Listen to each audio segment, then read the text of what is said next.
오늘도 이 새벽에 하나님을 예배하기 위해 나오신 모든 성도님들을 환영하고 축복합니다.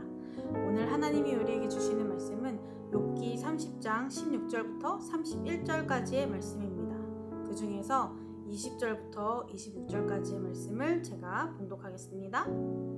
내가 주께 부르짖으나 주께서 대답하지 아니하시오며 내가 섰사오나 주께서 나를 돌아보지 아니하시나이다.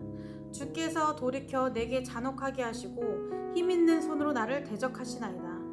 나를 바람 위에 들러 불려가게 하시며 무서운 힘으로 나를 던져버리시나이다. 내가 아나이다. 주께서 나를 죽게 하사 모든 생물을 위하여 정한 집으로 돌려보내시리이다. 그러나 사람이 넘어질 때에 어찌 손을 펴지 아니하며 재앙을 당할 때에 어찌 도움을 부르짖지 아니하리이까. 고생에 나를 보내는 자를 위하여 내가 울지 아니하였는가. 빈궁한 자를 위하여 내 마음에 근심하지 아니하였는가. 내가 복을 바랐더니 화가 왔고 광명을 기다렸더니 흑암이 왔구나. 계속해서 욥기를 묵상하고 있는 요즘 내가 만약 욥의 입장이었다면 이 고통스러운 시간을 어떻게 보냈을까? 어떻게 감당했을까? 감당할 수나 있었을까? 이런 생각을 많이 하게 됩니다. 고난의 이유도 알 수 없고 너무 괴로워서 살아있는 것 자체가 너무 고통스러움. 도무지 이 고난의 끝이 보이지 않아서 내가 죽어야만 끝날 것 같은 이 시간이 얼마나 힘들지 생각하게 됩니다. 직접 욥의 고난을 겪어보지 않아서 그 고통의 무게를 가늠할 순 없지만 말씀을 통해 보는 그의 고난은 단 30초라도 겪어보고 싶지 않은 고난인 것은 확실합니다. 그러면서 욥이 처한 상황과 환경을 생각하게 되었을 때 욥을 가장 힘들게 한 건 무엇이었을까 생각해 봤습니다. 욥이 힘들었던 이유는 물론 여러 가지가 있었겠지만 그 중에 가장 큰 이유는 그가 느끼는 하나님의 부재가 아니었을까 싶습니다. 욥은 재산도 잃고 자녀도 잃고 건강도 잃었습니다. 정말 잃을 수 있는 것은 다 잃었습니다. 이것만 해도 그는 이미 누구보다 제일 불쌍하고 안타까운 사람이 되었고 그 누구도 겪어보지 못한 고난을 겪었다고 해도 과언이 아닐 정도입니다. 이런 와중에 친구들은 찾아와서 욥에게 고통의 무게를 더합니다. 친구들조차 자신의 말을 들어주지도 않고 믿어주지 않는 그 답답함은 그를 더 힘들게 했습니다. 그러나 욥을 가장 힘들게 했던 이유는 어디에서도 볼 수 없고 느낄 수 없는 하나님의 부재, 하나님의 침묵이었습니다. 오늘 본문에 앞서 욥기 29장 말씀을 보면 욥 자신이 살아온 지난날을 회상하며 자신이 행했던 선한 일에 대해 고백하고 있는 것을 볼 수 있습니다. 욥은 궁핍한 자들과 함께 울며 고아와 과부의 곤경을 보고 그냥 지나치지 않았고 맹인의 눈도 되어주고 다리 저는 사람들의 발도 되어주며 어려움에 처한 이들을 돕고 살폈습니다. 신실한 믿음으로 하나님의 사랑을 나누며 어려운 이웃을 도왔습니다. 근데 그런 욥에게 온 것은 그를 위한 복이나 상이 아닌 상상도 못한 고난이었습니다. 그런데 이 고난을 허락하신 분이 바로 하나님이십니다. 그런 하나님은 고난을 더하실 뿐만 아니라 욥의 기도에 응답하지 않을 뿐더러 도와주시지도 않으십니다. 욥기 1장 1절을 보면 욥을 이렇게 표현하고 있습니다. 그 사람은 온전하고 정직하여 하나님을 경외하며 악에서 떠난 자더라. 이 구절만 봐도 그가 어떤 삶을 살아왔는지 알 수 있습니다. 그런데 지금 현실은 의인에게 어울리지 않는 현실입니다. 흠이 없고 정직하였으며 하나님을 경외하며 악을 멀리하고 살았는데 그런 그에게 하나님은 고난이라는 말도 안 되는 상황을 허락하셨고 그의 최선을 최악으로 갚으셨습니다. 여러분들은 이런 상황에서 끝까지 믿음을 지키실 수 있으십니까? 욥은 친구들과 논쟁을 계속해서 펼치면서 자신의 입장을 계속 주장했습니다. 그 과정 속에서 욥은 자신의 마음을 온전히 알아주실 분은 하나님밖에 없다고 생각했습니다. 그래서 그는 하나님을 향해 자신의 마음을 쏟아내며 하나님께서 들어주시기를 정말 간절히 원했습니다. 그러나 하나님은 그에게 어떤 응답도 하지 않으셨습니다. 본문 20절 말씀입니다. 내가 주께 부르짖으나 주께서 대답하지 아니하시오며 내가 섰사오나 주께서 나를 돌아보지 아니하시나이다. 주님, 내가 주님께 부르짖어도 주님께서는 내게 응답하지 않으십니다. 내가 주님께 기도해도 주님께서는 들은 채도 않으십니다. 이 고백에 담겨있는 욥의 마음이, 그 답답한 욥의 마음이 느껴지시나요? 주님, 왜 제 기도에 응답하지 않으십니까? 제가 이렇게 부르짖고 있는데 왜 들은 척도 안 하십니까? 욥은 하나님께서 자신의 답답한 마음을, 이 상황을 대변해 주시기를 원했습니다. 하나님께서 정리해 주기를 원했습니다.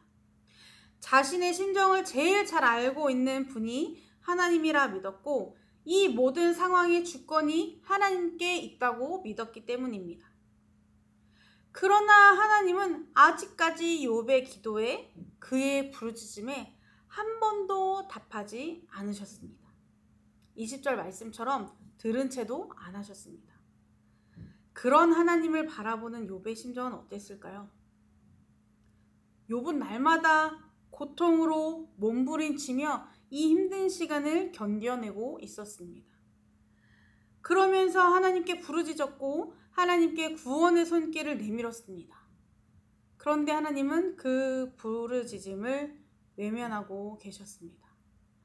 사랑과 자비의 손을 내밀어 구원해 주실 줄 알았는데 그를 향한 건 하나님의 침묵뿐이었습니다. 만약 여러분이 욥의 입장에서 이런 상황을 겪고 있다면 어떻게 하시겠습니까? 하나님 한 분만 바라보며 이 자리까지 왔는데, 하나님만 의지하여 그 순종의 길로 열심히 걸어왔는데, 내가 어려운 상황에 처하자 하나님은 쳐다보기만 하시고 내 부르짖음은 듣지도 않으신다면, 하나님을 만나기 위해, 그 뜻을 구하기 위해 날마다 온 힘을 다해 부르짖었는데 아무런 응답이 없다면 여러분은 어떻게 하시겠습니까? 이 무서운 고통 가운데 나를 그냥 버려두신다면 어떻게 하시겠습니까? 저는 잘 모르겠지만 하나님은, 만약 제가 이런 상황이었다면 저는 하나님 원망은 정말 셀 수 없이 많이 했을 것 같고 지금 하고 있는 사역도 다 내려놓고 모든 것을 포기했을 것 같습니다.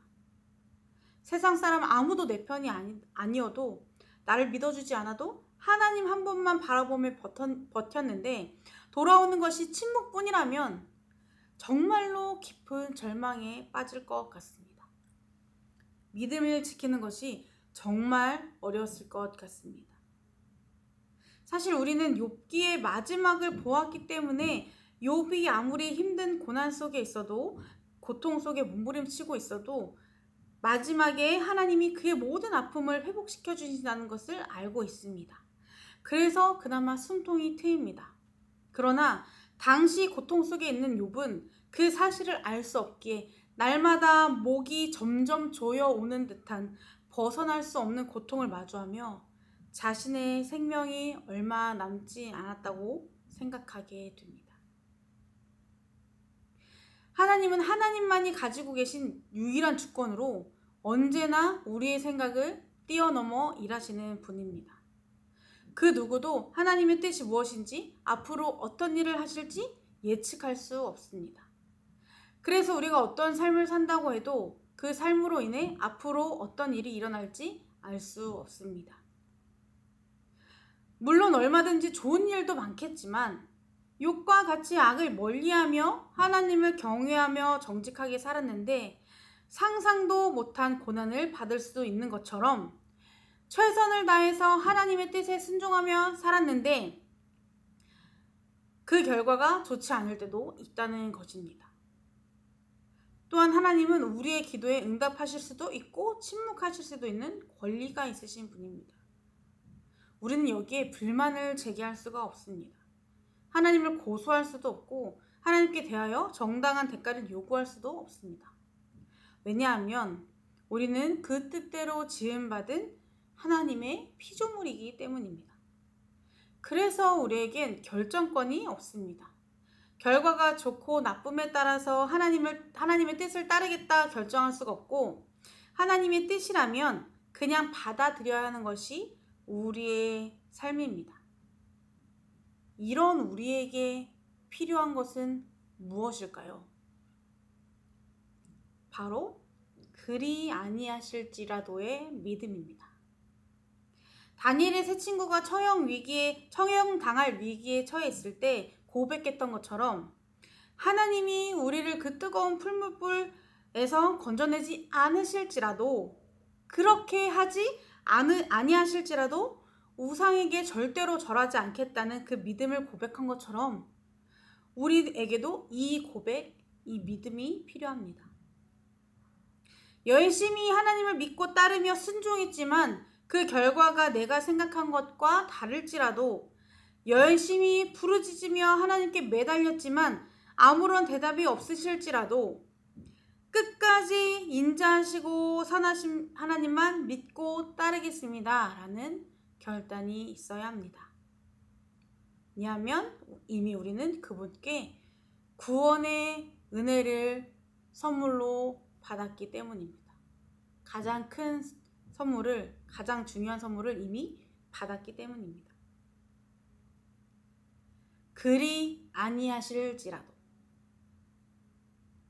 이 믿음을 가지고 끝까지 믿음의 길로 나아가는 우리 성도님들의 삶이 되기를 주님의 이름으로 축복합니다. 기도하시겠습니다. 주님, 오늘도 우리에게 새로운 하루를 허락하신 은혜에 감사를 드립니다. 그 은혜를 힘입어 오늘도 주님의 뜻에 따라 살아가는 하루가 되도록 인도하여 주옵소서. 때때로 삶의 어려운 문제를 마주하게 될 때 문제의 결과가 내 뜻과 다를지라도, 주님으로 인해 뜻하지 않은 고난을 만나게 될지라도 절망 속에 무너지기보다 다시 회복시키실 주님을 기대하며, 그러나 그리 아니하실지라도의 믿음으로 나아가는 우리의 삶, 또 믿음의 고백이 될 수 있도록 인도하여 주옵소서. 언제나 신실하신 하나님께서 우리의 삶을 우리에게 가장 좋은 길로 인도해 주실 줄 믿습니다. 그 믿음 가지고 흔들리지 않고 나아가는 우리가 되게 하여 주옵소서.